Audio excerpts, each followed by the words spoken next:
Hello, everybody, and welcome back to another edition of This Week in Innovation. Today, I have Steve Nguyen from Dray Alliance to talk to us about what's happening in shipping. Hey, Steve, how you doing today? Good. Hey, Jeff. Thanks for having me. My pleasure. Feel free to introduce yourself and tell us about your company and what problem are you solving? Definitely. Happy to. My name is Steve Nguyen. I'm the CEO and co-founder of Dray Alliance. We are a startup based in Long Beach, California. Our office actually oversees the entire port of Long Beach. How we got started is I'm a first generation immigrant from China. My parents, after immigrating to the US, started a warehousing business, and I grew up in a warehouse, helping family with getting appointments with port terminals, talking to freight forwarders, ocean liners, export importers. So really in and out of warehouses. And then during college, I majored in computer science and finance, and started a bunch of business while I was in college. I eventually paused and decided I want to quit, and what ended up doing full time in building companies. One of the company I built was an e-commerce company. And after that, I decided I want to go back to what I'm passionate about, which is understanding how supply chain actually works and delivering shipping containers to people that need them. And that's the high level of what we have built. Before starting this company, I ended up actually spending 2 years building a traditional trucking company with trucks and asset and drivers. I was the day dispatcher. My co-founder at Dray, Jason, was the night dispatcher. It was very brutal to run a small business with asset, and I learned a lot from the trucker's perspective, the customer's perspective, and remedy experience at that time. And really, the result is a platform that we built that are friendly for drivers and helping build a business in the port logistics industry. Called drayage. The process of drayage is described as bringing containers from a port terminal, to warehouses. I usually know as first mile, last mile of international freight. The way to think about the platform we have built today is it's like Doordash, but imagining each person, each consumer, instead of ordering one food from one restaurant at a time, they're ordering hundreds of them every single day, and we're helping them manage that process. So we work with companies that are large retailers, e-commerce giants, and very large importers and brands that ship electronics, toys, mostly Fortune 500 companies. So what point, let's say, since we tend to talk a lot about retail, at what point does a retailer start with you, and then when do they finish with you on, an order or a container? Walk us through what that means or what that looks like. Yeah, that's a good question. Most of our customers are enterprise, meaning they have existing processes and partners in other segments of supply chain. When we get our order, usually is when the container has left the port of origin somewhere in Asia. And then we would get an order with a big spreadsheet or integration to our system that says, hey, here's 100 containers on this ship, and here's 200 containers on that ship. Why don't you help me start tracking that? Let us know when it has arrived, update us every single milestone that these containers have achieved over time, and I want them to be delivered as soon as possible for specific dates.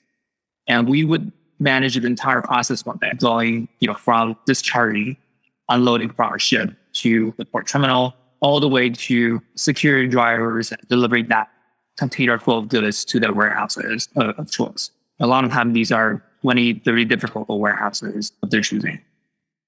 Now, are those warehouses fairly close to the port? I spent some time at Mervyn. One of our main distribution centers was in Hayward, and stuff would either come in Oakland or in probably Los Angeles. So how far do you take it? Or how far do these containers go before you're done? Another great question. This is actually something we're seeing real time changing. Even 5 years ago, I think the average trip of a container from the port is around 30, 40 miles. Whereas today, due to the rise in e-commerce, these warehouses getting bigger away from the ports, we are seeing average that has doubled in terms of distance. And we are seeing more direct deliveries from the port directly to a warehouse in Salt Lake City or Las Vegas from Southern California. We actually have regular lays to Hayward as well from the port of LA and Long Beach. So a lot of times these are ranges in the distance, but the theme that we've seen is that because warehouses has largely became fulfillment centers for e-commerce, they're not only cross-docking facilities anymore, they're actually using it for storage. And because the size are getting bigger, and it's necessary because almost all real estate reports are very expensive. So we're seeing these warehouses get pushed out further. Yeah, the word warehouse is a bad word for retailers. We don't want to store anything. We want to keep it moving. So I'm not sure I've heard the word warehouse anymore in retail anymore. Interesting. So you're done once that container goes to whatever receiving facility, and then you're done. You've released it to the retailer or your client, and then off to the next one. So the service you're providing then is visibility into that in where that container is, and then. So you're actually also orchestrating the drivers that are picking up these containers. That's right. On one side, we have a management sort of control tower platform that helps retailers or shippers or customers get visibility of their freight and their containers that are incoming or exports that are outbound. On the other hand, our platform has a mobile app offering for small businesses, truckers that work around the ports. Currently, we have a couple thousand carriers on the platform that use our app on a day-to-day basis to manage deliveries and use our algorithm and bundles that we have created to deliver more effectively and efficiently for their own businesses and build them. Historically, this segment of trucking and truckers are very much underserved. There's a lot of practices that are no longer legal in this segment, but that historically have caused a lot of bankruptcies. They haven't received the best attention in helping building their businesses, which we also see a lot of fragmentation in this industry as well. Most of the truckers own 1 to 3 trucks. So our goal is not only helping shippers get visibility, but orchestrating that delivery so that everyone's better off. I've spent a lot of years before joining the analyst world in the logistics piece of it, but thank goodness I never had to worry about the piece you're talking about. It's almost a black hole to me, as is it to a lot of technologists. So can you help us understand why that last mile of delivery of containers is so difficult? It obviously just hit the news to everyone. Literally, my neighbors are talking about supply chain, and I don't think they could have spelled it 2 years ago. Why is it so difficult? What's happening, and what compounded these problems that we're all dealing with right now? Let me try to summarize. The short version is that a lot is broken, almost every single segment of supply chain. But to summarize in a more intentional manner, let's focus on 2 things. One is fragmentation. The next one is lack of transparency. For example, just let me describe how deliveries are done. Every pickup for a container needs pickup appointments that are limited at the ports across 12 different websites. One website for one term. And each warehouse that's being delivered for every single container delivery also needs an appointment. So that needs to be matched, almost never matched perfectly without help of data. And the way to think about that is similar to an airport pickup, but this is happening much bigger scale. This is imagining you have to pick up 300 people all at once, and everyone needs a different call, go to different places. So it's very difficult to manage because all these intricacies and exceptions, whatever, different conditions of the warehouse. So it's not like delivering somebody home where you just open the door and enter. A lot of times warehouses are not manned, meaning no one's working, they're locked, or they're not just available. There's no space to put in additional containers. So all of that needs to be planned up front. And that creates a lot of constraints for every single delivery. And then second, what they is a lot of times today, these containers, once they're delivered to a warehouse, they are dropped at a warehouse facility, meaning they're parked at a loading dock, and then the driver leaves and pick up that container days later because the warehouse does not have that space or anything that can happen. They're just not available to unload that at the moment above. So that's like dropping off a FedEx box, but always having to pick it up later. And again, happening at massive scale, tens of thousands of containers that are being allocated from ports and box every single day in Southern California. So all that complexity, adding it, all the processes be offline, and the only online process are emails. There's no standardization, and most drivers today are still offline. So we're just getting started, putting people online and getting access, understanding where they are, what they want to do, and having more data transparency in the entire process. But before we existed, it was just, like you described, Jeff, it was a black hole. No one really knows what's happening every day. A lot of this entire process is based on networks and relationships and different layers of broker. So I'm glad one silver lining of the supply crisis is that everyone now understands how this works, and this is something that needs to be fixed. Yikes. This was the process that had been going on, I don't know, probably for 600 years or 1,000 years, however long ships have been sailing the sea. Obviously, in the last 10 or 15 years, the volumes have increased dramatically as imports from China and Asia Pac have increased dramatically. Why did it all of a sudden get so bad? I'm sure COVID's going to pop in here and it'd be a big driver, but it just seemed like everything hit at the same time. If we didn't have COVID, would we have had the hiccup that we had last Christmas? Most folks don't know because it's not newsworthy, but actually this happens almost every single year to a lesser extent at the US ports and really every port in the world. I think our generation, well, largely this generation has taken shipping and container shipping for granted. Before, the standard container shipping didn't really exist. This part of the supply chain and ocean shipping containers, which caused the sudden increase in the quality of life for everyone in the world, but also complexity of supply chain. Really is a pretty recent phenomenon. This is unlike FTL trucking, full truckload trucking, interstate trucking, where it has been a steady job for generations, all the way dating back to 1900s. This is actually very recent, and there's changes that's being happened to manage the complexity. So one thing that before 2015, the US ports didn't have an appointment system, meaning everyone similar to taxis just wait in line for the next container, which didn't really work that well. 2015. Up to 2015, truckers were literally, wow, okay. Waiting in lines. So now that we introduced all these new systems and APIs that are available for integration, but there's not enough technology platforms and technology companies being built in the space where that is being leveraged. We're one of the fastest growing platforms in this industry using the existing tech stack to help modernize this part of the supply chain. But 98% of this industry is still offline. And literally lines of people, if you step into a dispatcher's broker's office, just lines of people on headsets, managing 12 different websites, sending emails, managing spreadsheets, and talking to drivers, everything. I don't have words for that. Wow, 2022 and we're still doing that. Are things getting better or in shipping or worse? Oof. It's a hard question to answer. I think in the next couple of months, we're going to see the container shipping industry be worse than what we've experienced previously because the whiplash effect from more orders being ordered upfront, and then now the COVID situation in China causing factory shutdowns, making the entire global supply chain more unstable.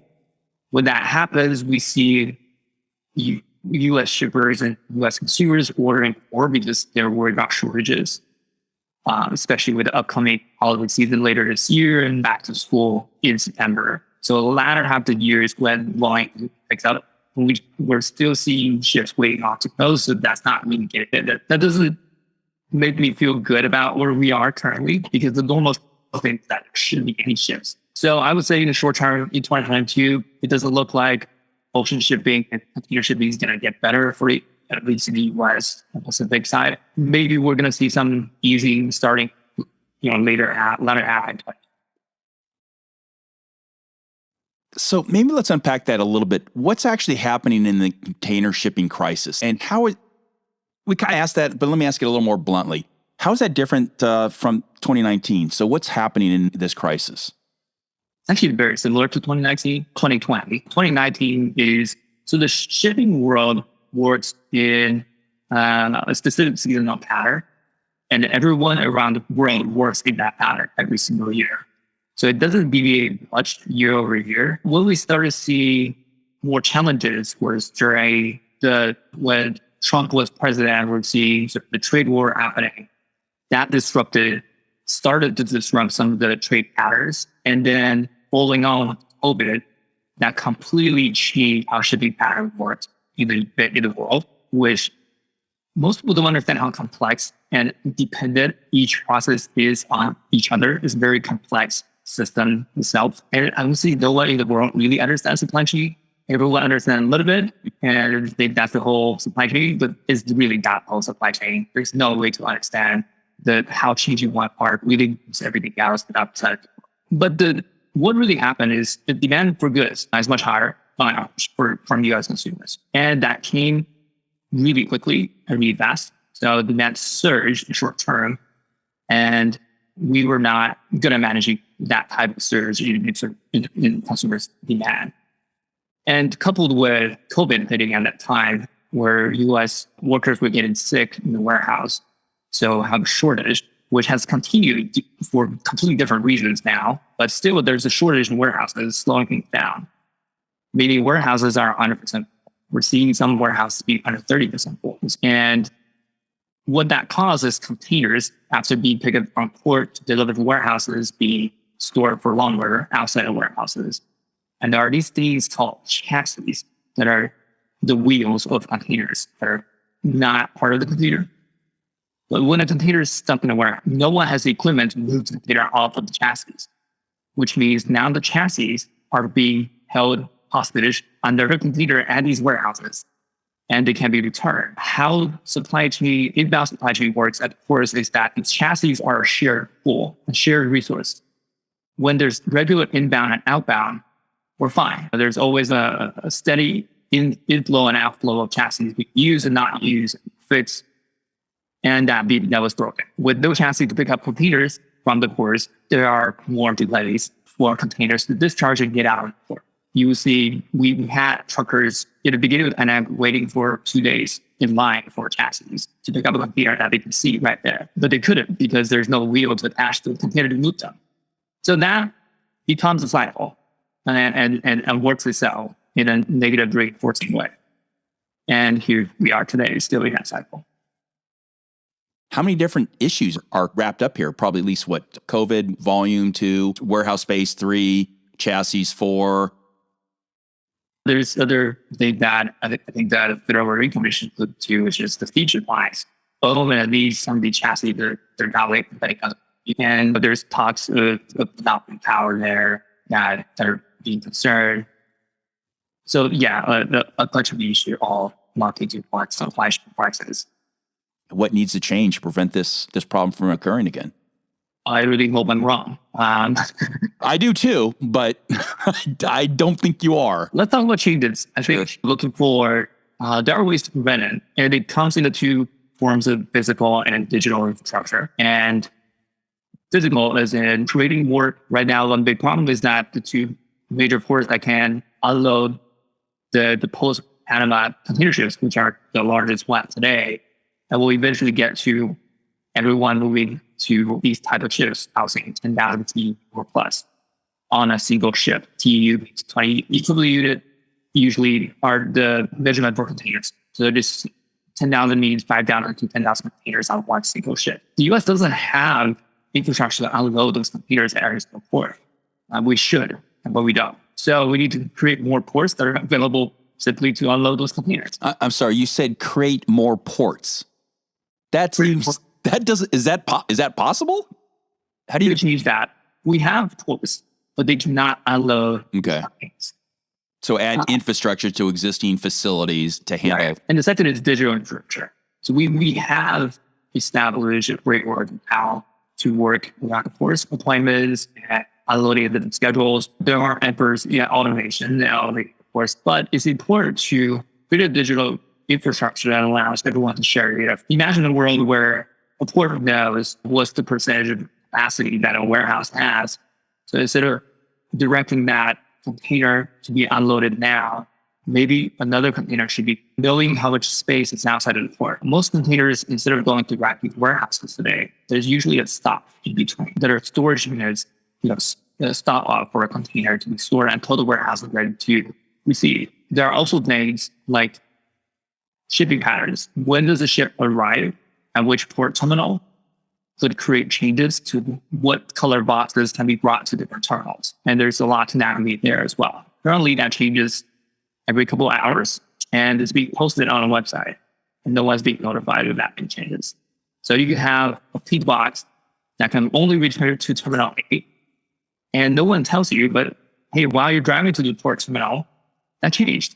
Some of they no longer accept that pink box. Now you have to drive back. So a lot of that still happens today. And it comes in the form of just getting better and sharing data early and being more accessible. One thing that we've done, I think everyone should be doing, but I understand it's difficult without digital infrastructure, which is a thing called dual transaction. What that means is reusing the chassis. So when a trucker goes back to a port terminal, always aligning and making sure that the trucker can pick up another container at the same port terminal in the same transaction, instead of having the trucker wait, at a different terminal for 2 hours, getting in line and pick up, wait for a separate chassis. Currently, we're doing about 75% of our transactions are done this way. Every time that happens, it saves CO2 emissions, saves waiting time, and it brings reliability up for customers, so that customers don't have to constantly shuffle and reschedule their receiving hours and receiving every change that happens makes it more difficult to plan the next leg of delivery. And I think overall, it's just letting everyone do what they're good at. If truckers are really good at delivering and ensuring their trucks are, up to date and they're fixing them over the weekend, they should be doing that and not worrying and talking to customers and trying to schedule deliveries. So somebody else should be doing that for them and making sure they're not being taken advantage of when they should be when they are supposed to get a payment every single week. They should. And these are just basic things that are not happening in this country. That's probably a good place to ask you what your company does. It sounds like you want to put yourself right in the middle of that mess and bring organization. So maybe unpack what you do now. We have a better understanding of this craziness that you're trying to solve. What do you do? Can you use a couple of customer examples of how you're going to clean some of this mess up? Yeah, I think what we are trying to do is to onboard as many large enterprise customers as possible and help them manage their freight so that we can apply technology to every process and work with port terminals and those people that are owning and operating physical infrastructures to make smarter decisions and see us as a pipeline that pipes data everywhere. And what we do is we take a percentage of transaction from the efficiency we create. So most of our transactions are like Uber pool. We're matching drivers together with the best possible route and decisions automatically. And we're working with the port terminals through integrations that we can automate these processes of setting the right appointments in the right time, working with warehouses to set an appointment at the right time, increasing the reliability of deliveries so that there's less work that are being done that's not necessary to be done. So there's less mistakes and everyone get their things on time. And we're trying to replicate this model from LA and SoCal to all major ports in the US and eventually the world. And then connecting the world from a digital and data perspective, port to port and port to driver and warehouses.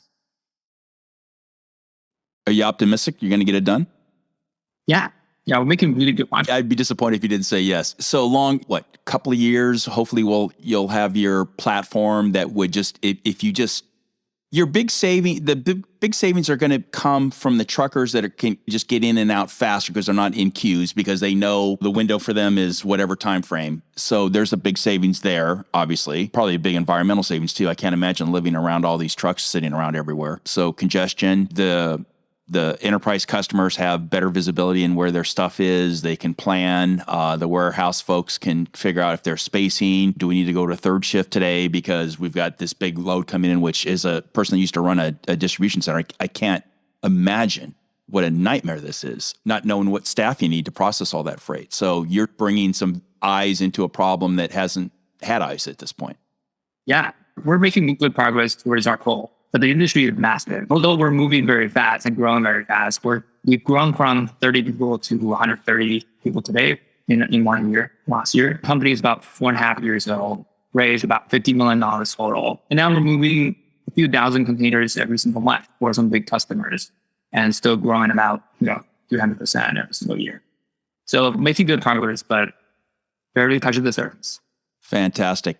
Hey, as we wrap up, I have a couple of questions for you. Since looking at your bio, I think you've always been a startup person. You had a real job for about 6 months, and then you've been creating businesses. Actually, it sounds like before you even graduated. So you might be the perfect person to ask this question. What advice do you give for young entrepreneurs? If it comes down to one, I think start a business because you want to start a business, but you do it because you want to solve a big problem that really matters to me.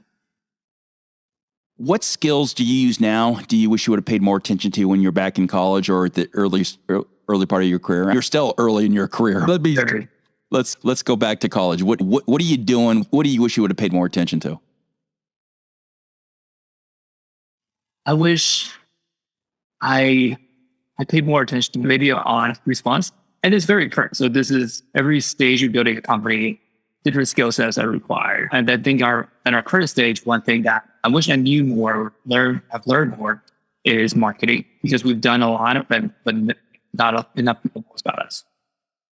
Yeah, and for our listeners, your undergrad was in computer science, and yeah, I could see why you probably missed all that. You probably, when you were trying to crunch code, you weren't really thinking about all those fun kids, all that fun time in marketing classes. Steve, thank you so much for your time today. I wish you the best of luck. I think every consumer and every retailer is hoping you become amazingly successful, and we don't go through what we did in 2021, but it sounds like 2022 we might. So good luck.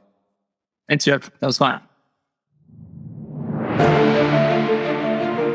Thanks for tuning into today's episode. For more info, refer to the pod notes below. If you enjoyed this episode, please consider giving us a 5-star rating and review. It really helps us grow. I'm your host, Jeff Roster, analyst at large. If you want to connect, follow us on Twitter at JeffPR or at BrianSathanation, or connect